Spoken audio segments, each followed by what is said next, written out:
welcome back to C1 Novel and Vocab Week 1 for 2024 first semester. And if you are watching this, you are a third grader.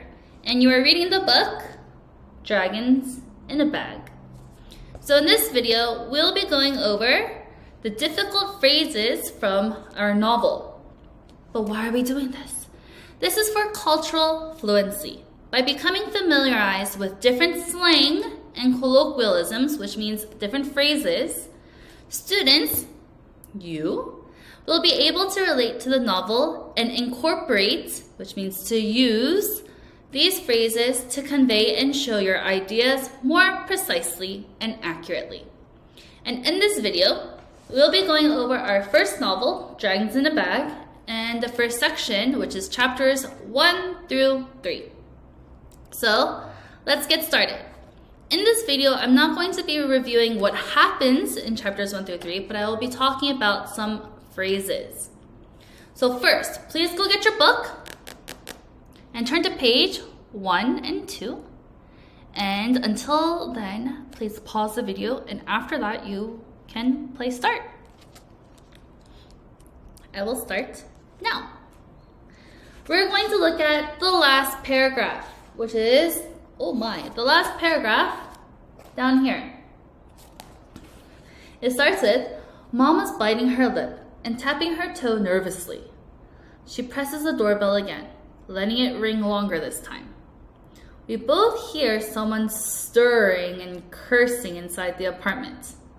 Mama laughs nervously and says, Ma curses like a sailor sometimes. Page 2, but she's a harmless old lady.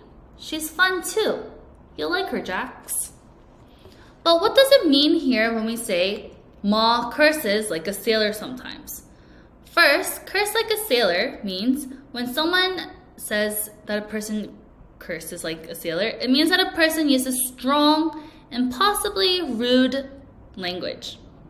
So sailors who work on ships are sometimes thought to use colorful and direct language. So if someone curses like a sailor, it means that they're using words that are not so very nice and not polite. But where is this originated from? Where does it come from? The saying likely comes from the idea that sailors who spend a lot of time in the sea and face challenges developed a reputation for using strong language. So the phrase here is describing someone who uses rough or harsh words. So it's just another way to say they don't use very nice words here. So here Mama is saying that Ma, grandma, sometimes uses strong language similar to sailors. However, Mama says that she's a very nice person or harmless old lady, meaning she uses these strong words, but she won't hurt you. Curses like a sailor. Kind of like here. Let's go to our next one. Let's go to page 6. It is at the beginning of chapter 2, and I'll read from the very top. It says, I step inside the dark apartment. Lock the door, boy, my grandmother growls. I look at the 3 locks on the door and decide just to flip the one closest to the knob in case I have to make a quick exit. Then I let my eyes adjust to the shadows before searching for my grandmother. 3 locks? Does your door have 3 locks? First, let me explain here. In this part of the story, Jackson is describing a door that has 3 locks, kind of like this picture. Most of our apartments in Korea use smart locks. Instead of using physical keys, we can use keypad locks where you go and then you boop, boop, boop, boop, boop, put in a password or a number. But not all doors and houses in America have that, like Korea. So in order to get in and out, we have to have all these different locks. This is quite severe. Not all houses have these many locks in America. But I just wanted to let you know what that meant by 3 locks. Here, It says, he flipped the closest one to the knob, which is the doorknob, in case he had to make a quick exit. When a person is talking about making a quick exit, like this, they mean leaving in a hurry or really, really fast. The phrase, make a quick exit, is an idiomatic expression in English, and its origin lies in the literal meaning of exiting. So they're trying to just leave very quickly, make a quick exit.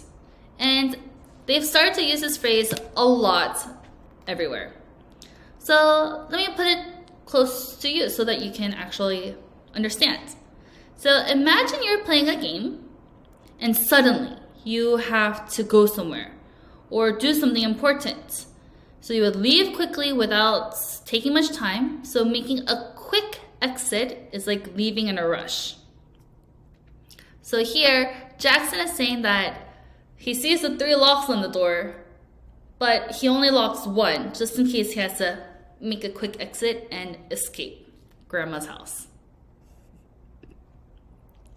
Let's go to page 7, which is the next page. And let's look at the first indent at the very top. And it says, everyone there? My grandmother is wearing a purple velour housecoat that clashes with the orange and green wallpaper in the kitchen. The housecoat must be old because the fabric is worn thin at the elbows and around the butt area. I'm guessing my grandmother sits a lot though. I didn't see a television in the living room. Right now, she's standing at the sink peering into the cupboard that looks pretty empty. So here, it says worn thin at the elbows. Worn thin at the elbows here means that the house coat, meaning kind of like a robe or a gown that people wear at home, is kind of worn out. It's very thin. Jackson is saying that the house coat seems really old because the fabric, the material that it is made out of, became very thin, especially in the areas of the elbow and around the butt area. These places where the fabric has likely worn out due to frequent use, or maybe they keep going like this and they stretch out the elbow and butt area. But we can also use this phrase, worn thin, metaphorically. So now we can say something like, his patience was worn thin. And in this case, we're not talking about fabric or anything like that, but we're talking about the person's ability to remain patient. If someone's patience is worn thin, it means that they have been patient for a long time, but because of something, their patience is running out. So here, although we can use the phrase worn thin at the elbows physically and literally, as in it's becoming thin, but it can also mean that we're about to explode, worn thin of patience. So let's look. This is our purple housecoat or robe, and it is worn thin at the elbows here, meaning it didn't say that it was ripped, but you can see, imagine. But that's why also these little elbow patches have become a real thing. But now people usually use this for fashion. Worn thin at the elbows. Now let's go to page 10. Page 10. Here, across from this beautiful picture. And let's look at the first indent. It says, ain't that the truth? She replies with a short laugh. For the first time today, I start to relax. Maybe we do have something in common after all. I reach out my hand and turn the box so I can check the stamps on the other side. To my surprise, the box jumps. First, to have something in common. What does that mean? When someone says, maybe we have something in common, they're expressing a discovery that they have a shared similarity or a shared interest with another person. So in this context in our book, Jackson is suggesting that even though he had previous doubts that he and his grandmother wouldn't have any similarities, he finds out that they both like geography and about Madagascar in particular, right? So he thinks that now he can start a relationship or some kind of connection with this grandma that he just met. So how can you use this phrase? Imagine you're at school and you notice someone sitting alone during lunch. You've never really talked to this person and you wonder if you have anything in common with them. So you start talking to them and then they're like, oh, I like pizza. And you're like, oh, I like pizza too. We found something in common. And then these people over here, they can say, oh, they found something in common. After all, they like salad. So these people like pizza, they have something in common. And these people have something in common. You can see that having something in common with someone can be the beginning of a friendship or relationship. Having something in common. Page 13. Let's go to page 13. Here, it's at the very bottom. And let's look at the indent where it says, yes, ma'am, at the bottom of page 13. Yes, ma'am. And quit calling me ma'am, she snaps. It's getting on my nerves. Sorry, Grandma. It's getting on my nerves. What does it mean to get on someone's nerves? But before that, let's also look at this word snap here, even though it's not highlighted. Snap, we can snap our fingers, but this doesn't mean she's snapping her fingers here. In this context, she snaps means that the person speaks and reacts very sharply and with irritation. Or maybe we can use a vocabulary word like exasperation. It's a way to describe a quick or somewhat harsh response. It doesn't involve snapping our fingers, but it's about the tone and manner in which the person is expressing. So here, Grandma says, and quit calling me ma'am. She snaps. But now let's look at what is actually highlighted here. It's getting on my nerves. The phrase is an idiom that means something is annoying or bothering someone.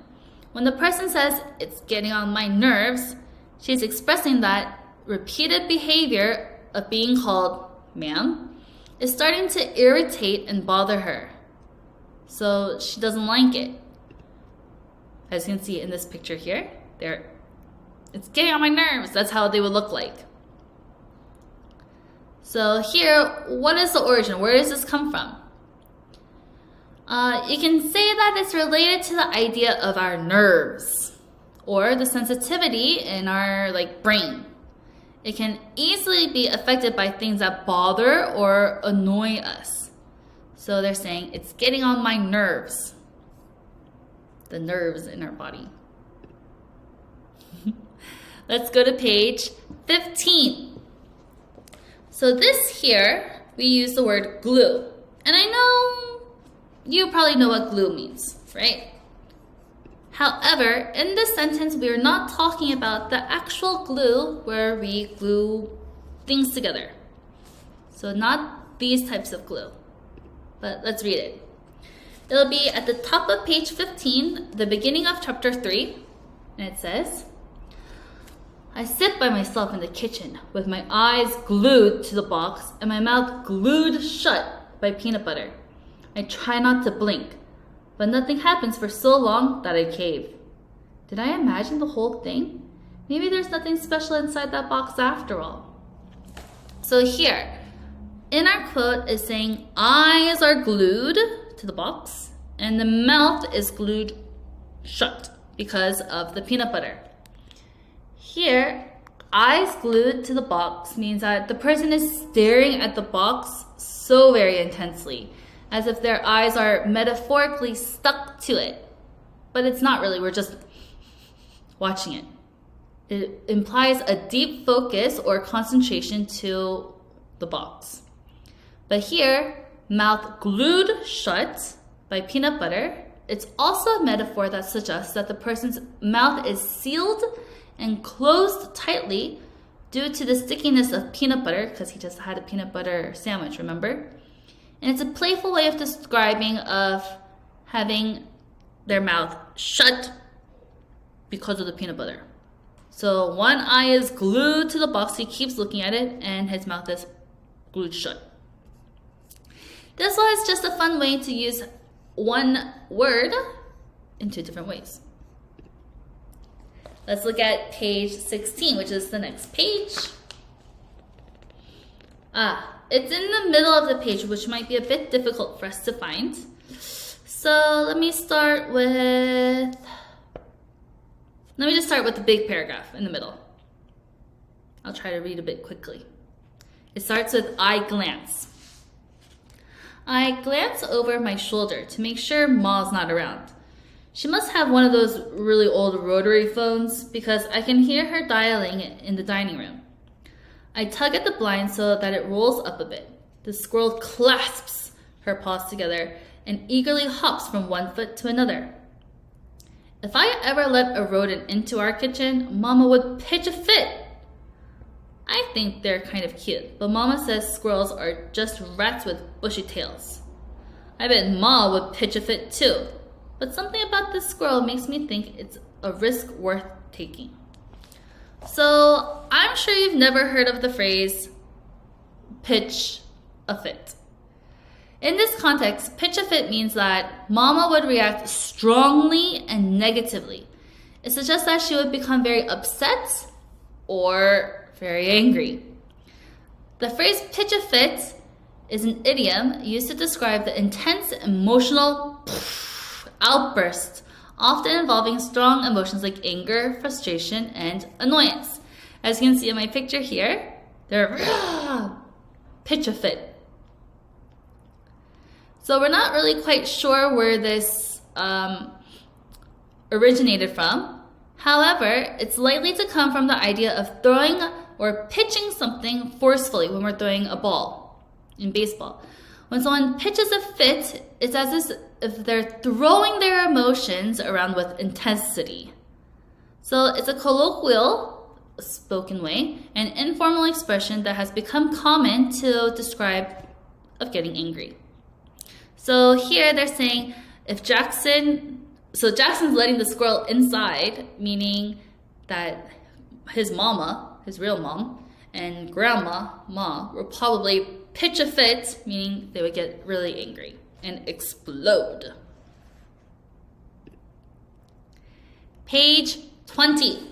Let's go to page 20. Aha! On this page with the picture of grandma and a cane. It says, let's look at the indent. Don't you tell me how to handle my business. I may be old, but I ain't daft. Now get! So grandma here is talking to the squirrel and saying to go. In this context, it says, I may be old, but I ain't daft. Have you heard of the word ain't before? Here, ain't daft is a colloquial way, meaning, again, a spoken way of saying, I'm not foolish or I'm not stupid. Ain't is a contradiction of am not or is not. And daft means foolish or silly or stupid. So they're trying to say that even though that they're old, Mom, they're not stupid. So ain't daft. But ain't is not grammatically correct. It's slang. So here, it says get. Get. Is she telling the squirrel to go get something for her? No. The use of get here is a command. That means to leave. It's a very short way of saying go away. In this context, get is a command telling them to hurry up and leave. And here, because it's again in capital letters the second time, it's showing how angry she is. Get! So saying get instead of go away can show that they're more of an immediate or forceful tone. It's a way of cutting to the chase and expressing urgency or frustration. So grandma is saying to the squirrel, don't tell me how to handle my business. Don't tell me what to do. I'm old, but I'm not stupid. Now hurry up and get out of here. Go away. When she says, ain't daft and get. So all of these phrases in our novel were a bit difficult to understand if you didn't know where they came from or if you were unable to watch this video. So I'm so glad you're able to come and stop by and watch.